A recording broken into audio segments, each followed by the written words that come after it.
파트 2. 미래의 나에 대한 진실 7가지. 페르디난드 마르코스는 타고난 거짓말쟁이였다. 1965년 12월 30일 그는 자신이 필리핀 역사상 최고의 훈장을 받은 전쟁 영웅임을 주장하면서 필리핀의 제10대 대통령이 됐다. 마르코스 대통령은 필리핀 전역에 기반시설을 구축하는 정책을 공격적으로 단행했다. 외국 자본을 빌려 새로운 도로를 건설하고 학교와 복합시설을 지었다. 대통령 첫 임기 동안 그는 파격적인 재정 지출을 감행하며 인기를 얻었다. 마르코스 대통령의 두 번째 임기 동안 이 재정 지출이 쌓여 국가 부채는 눈덩이처럼 불어나 인플레이션 위기가 닥쳤다. 필리핀의 경기는 급격하게 침체됐고 사회의 안정을 위협하는 불안 요소가 곳곳에서 터져나왔다. 마르코스는 국민의 고통에는 관심이 없었다. 대통령 재임 시절 그와 그의 가족은 필리핀 중앙은행에서 도둑질한 돈으로 호화로운 생활을 즐겼다.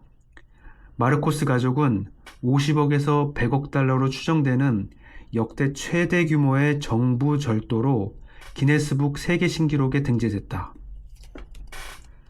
마르코스 대통령은 자신의 군대에 천문학적인 돈을 투자했는데 이는 외국 침략 세력으로부터 자국민을 보호하기 위해서가 아니라 자신의 철권 통치를 따르지 않는 사람을 통제하고 처벌하기 위해서였다. 마르코스가 집권하는 동안 필리핀은 빚의 수렁으로 깊이 빠졌다.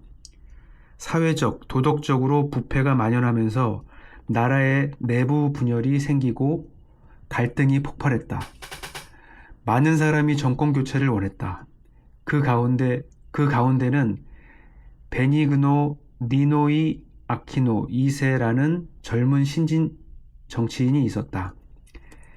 정치인 집안에서 태어난 니노이는 1954년 22세에 불과한 나이에 시장에 당선됐다.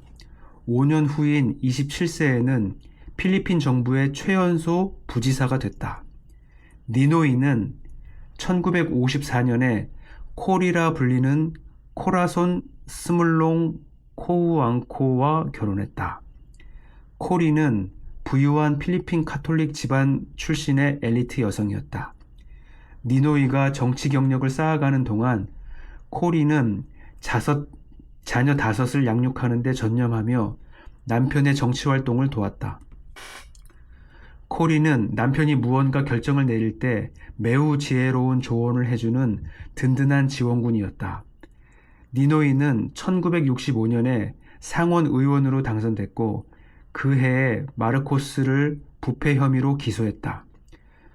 군대 예산을 늘려 군국주의 국가를 설립하려 한다는 혐의도 추가했다. 그리고 대통령과 그의 부인 이멜다의 사치스러운 생활과 사기 행각을 용기 있게 비난했다. 니노이의 추종 세력은 점점 늘어났다. 니노이는 1971년 대통령 선거에서 마르코스를 이길 유력한 후보가 됐다.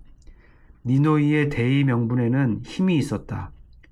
그는 민주주의, 자유, 도덕 규범, 훌륭한 지도력, 국민 통합, 풍요로운 필리핀을 꿈꿨다. 1971년 8월 21일 자유당의 전당대회가 열렸다.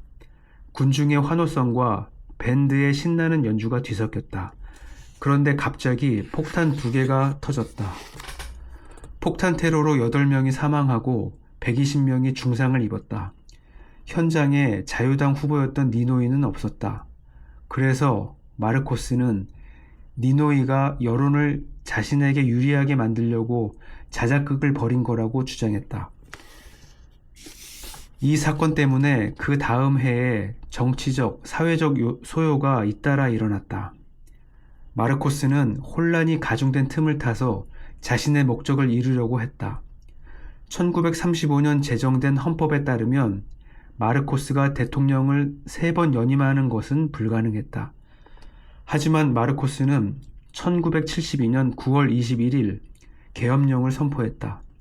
그리고 얼마 후 기존 헌법을 폐지하고 자신이 장기 집권할 토대를 마련했다. 계엄령에 따라 마르코스는 즉각 니노이를 체포해 사형을 선고했다. 니노이는 재판을 기다리며 감옥에서 8년을 보냈다. 코리는 고립된 상태에서 5명의 자녀를 홀로 키웠다. 감옥에 갇힌 지 거의 6년이 흘렀는데도 조국 민주주의를 향한 니노이의 집념은 약해지지 않았다. 니노이는 목숨을 걸고 단식 투쟁을 벌이기도 했고 1978년에는 수감된 상태에서 대통령 선거에 출마했다. 1980년 3월 중순 감옥에 있던 니노이는 심장마비를 일으켜 필리핀 심장센터로 이송됐다. 병원에서 그는 또다시 심장마비를 일으켰다. 심전도 검사 결과 동맥이 막혀 있었지만 필리핀 의사들은 관상동맥 우회수를 하기를 꺼렸다. 니노이를 살려놨다가 마르코스에게 보복당할까봐 두려웠기 때문이다. 니노이는 마르코스가 의사를 매수해 자신을 해칠까봐 필리핀 의사에게 치료받는 걸 거부했다. 그는 가족과 함께 미국으로 가 수술을 받게 해달라고 요청했다. 니노이의 요청은 조건부로 받아들여졌다. 해외에 있는 동안 마르코스에 대해 부정적인 말을 전혀 하지 않고 치료가 끝나는 즉시 귀국해야 한다는 조건이었다. 니노이는 빠르게 회복했고 악마와의 약속은 약속이 아니다 라며 마르코스가 내건 조건을 지키지 않았다. 1980년부터 1983년까지 3년 동안 니노이와 코리는 자녀들을 데리고 보스턴에서 망명 생활을 했다. 니노이는 가족의 생계를 위해 2권의 책을 썼고 강연을 다녔다. 그리고 하버드 대학교에서 주는 연구 장학금을 받으며 생계를 이어갔다. 1983년 초 니노이는 필리핀의 정치적 상황이 갈수록 불안해지며 마르코스의 건강이 악화되고 있다는 소식을 들었다. 그는 귀국할 시기가 임박했다고 느꼈다. 필리핀으로 돌아가 마르코스에게 극단주의자들이 쿠데타를 일으키기 전에 조국 민주주의를 회복시키라고 말해야겠다고 생각했다. 니노이는 필리핀으로 돌아가면 목숨을 잃을 수도 있다는 것을 알았다. 마틴 루서 킹은 사람이 목숨을 걸 일을 찾지 못하면 살 자격이 없다 라고 말한 바 있다. 필리핀 정부는 국제 항공사들의 니노이를 필리핀행 비행기에 탑승시키면 착륙 허가를 하지 않고 강제로 회항시키겠다고 경고했다. 필리핀 입국을 금지당한 니노이는 마르코스를 반대하는 분리주의 단체에서 위조 여권을 받았다. 입국 심사를 아슬아슬하게 통과하며 비행기를 여러 번 갈아탄 끝에 니노이는 1983년 8월 21일 필리핀에 착륙했다. 자신의 운명을 감지한 그는 방탄조끼를 입고 있었다. 니노이는 자신과 동행한 기자들에게 이렇게 말했다. 일이 순식간에 일어날 겁니다. 그러니 카메라로 바로 촬영할 준비를 해 주십시오. 3, 4분 만에 모든 게 끝날 수 있어요. 그러면 나는 여러분에게 다시는 말을 할 수 없을지도 모릅니다. 비행기가 마닐라 국제공항에 착륙한 후 니노이는 활주로로 이어진 계단으로 나오자마자 머리에 총을 맞고 숨졌다. 니노이를 암살한 사건이 마르코스 정부에 대한 불신에 불을 지피며 정권을 반대하는 시위가 급증했다. 니노이가 사망한 후 10일이 지난 1983년 8월 31일 그의 장례 미사가 캐손시티의 산타 메사 헤이치에 있는 산토 도밍고 교회에서 거행됐다. 니노이의 어머니 오로라는 장례식장 측에 정부가 내 아들의 한 짓을 모두가 똑똑히 볼 수 있도록 아들의 시신을 그대로 두라고 말했다. 시민 200만 명 이상이 거리에 줄지어 서서 장례 행렬을 지켜봤다. 재판부는 코리의 남편을 암살한 사건에 가담한 피고 26명 모두에게 무죄를 선고했다. 암살 사건을 덮어버리는 필리핀 정부의 만행에 세상의 이목이 쏠리지는 않았다. 하지만 그 순간 코리는 중대한 결심을 했다. 역사가 웰 두런트는 상황이 요구한다면 보통 사람의 능력은 2배가 증가할 수 있다 라고 말했다. 코리는 마르코스 정권을 무너뜨리고 필리핀의 민주주의를 회복하는 데 온몸을 던지기로 결심했다. 스스로 전업주부라고 말한 코리는 반 마르코스 운동의 상징적인 인물로 부상했다. 1986년 대통령 선거를 앞두고 자신에 대한 반대 세력이 늘어나는 것을 알게 된 마르코스는 갑자기 선거를 예정보다 일찍 치르겠다고 발표했다. 그러자 코리가 대선에 출마해야 한다는 청원도 빠르게 늘어났다. 청원에 서명한 수백만 명에 대한 답변으로 코리는 1985년 12월 3일 대선 출마를 선언했다. 선거운동에 뛰어든 마르코스는 코리가 정치 경험이 전혀 없는 평범한 여성이라고 주장하며 악랄하게 공격했다. 그러나 코리는 침착하게 대응했다. 나는 대중을 속이고 국민에게 사기치고 정부의 돈을 훔치고 정적을 살해한 경험은 없습니다. 그래서 당신이 말하는 종류의 정치적 경험이 없다는 건 인정합니다. 1986년 2월 7일에 치러진 선거는 마르코스에게 유리하게 조작됐다. 2월 15일 마르코스는 자신의 승리를 주장하며 코리의 지지자들을 폭력과 협박으로 위협했다. 코리는 200만 명이 넘는 사람들과 함께 평화적인 시민 불복종 시위를 했다.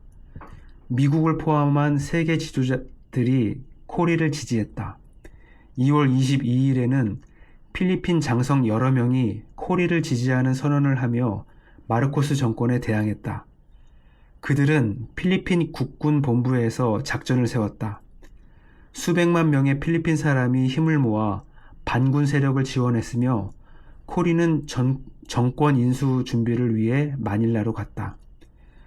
피플 파워 혁명으로 불리는 대규모 평화 시위가 사흘간 지어진 다음 코리는 1986년 2월 25일 필리핀 제11대 대통령으로 취임했다. 코리는 아시아 최초 여성 대통령이 됐다. 같은 날 마르코스와 그의 아내는 필리핀을 떠나 괌을 경유해 하와이로 달아났다. 그들은 해외로 도피하며 다음과 같은 엄청난 자산을 빼돌렸다. 7억 1,700만 달러에 달하는 현금 상자 22개, 다양한 고급 보석이 담긴 상자 300개, 팸퍼스 기저귀 상자에 급하게 담은 400만 달러 가치의 미가공 보석, 세이코 및 까르띠에 시계 65점, 진주를 가득 담은 가로 약 4m, 세로 약 1m의 상자, 다이아몬드와 다양한 보석들로 장식된 약 1m 높이의 순금 조각상, 20만 달러 가치의 금괴와 약 100만 달러의 페소, 미국과 스위스, 케이맨 제도 은행에 은닉해둔 1억 2,400만 달러에 달하는 예금 전표. 하와이에서 3년 동안 도피 생활을 한 마르코스는 72세 생일을 맞은 지 17일 만에 심장 및 폐 질환으로 사망했다. 하와이에서 머무는 동안 마르코스와 이멜다는 호놀룰루의 마키키 하이치에 있는 호화 저택에서 살았다. 필리핀에서는 자신들이 집권하는 동안 쌓아놓은 나라빚으로 국민이 고통받고 있는데도 마르코스 가족은 사치스러운 파티를 즐긴 것으로 알려졌다. 코리 아키노는 대통령으로 재임했던 1986년부터 1992년에 1987년 헌법 개정을 감독해 대통령의 권한을 제한하고 상하 양원제 의회를 부활시켜 과거의 독재적인 정부 구조를 성공적으로 제거했다. 그는 인기 없는 정책이긴 했지만 외국의 신뢰를 회복하고 관계를 개선하기 위해 마르코스가 진 빚 상당액을 상환했다. 대통령 임기를 마친 후 코리는 조용히 시민의 한 사람으로 돌아갔다. 2009년 8월 1일 코리는 숨을 거두었고 그를 기리기 위한 기념물들이 필리핀 전역에서 지정됐다. 필리핀에서 민주주의의 어머니였던 코리 아키노는 자신이 꿈꿨던 미래의 내가 됐다. 코리는 목적을 달성했다. 이제 미래의 나에 대한 진실 7가지를 살펴보자. 우리 모두에게는 미래가 있다. 10년 후 혹은 20년 후 아니면 그보다 더 먼 미래에 우리는 미래의 내가 돼 있을 것이다. 따라서 다음 질문을 해봐야 한다. 미래의 나는 어떤 모습일까? 어떤 삶을 살아갈 것인가? 무슨 일에 전념할 것인가? 코리의 경우처럼 미래의 당신도 예상과 상당히 다른 모습이 될 수 있다. 코리는 자신이 마르코스를 밀어내고 최초의 여성 대통령이 될 거란 생각은 하지 못했을 것이다. 우리는 모두 변한다. 삶의 사건이 우리를 변화시킨다. 노화가 우리를 변화시킨다. 배움, 관계, 경험, 성공, 실패가 우리를 변화시킨다. 미래의 나에 대한 진실 7가지를 알게 되면 당신은 살면서 경험할 변화에 잘 대처할 수 있을 것이다. 그리고 당신 자신과 다른 사람을 위해 혁신적인 변화를 선택하고 만들어낼 능력을 얻을 것이다.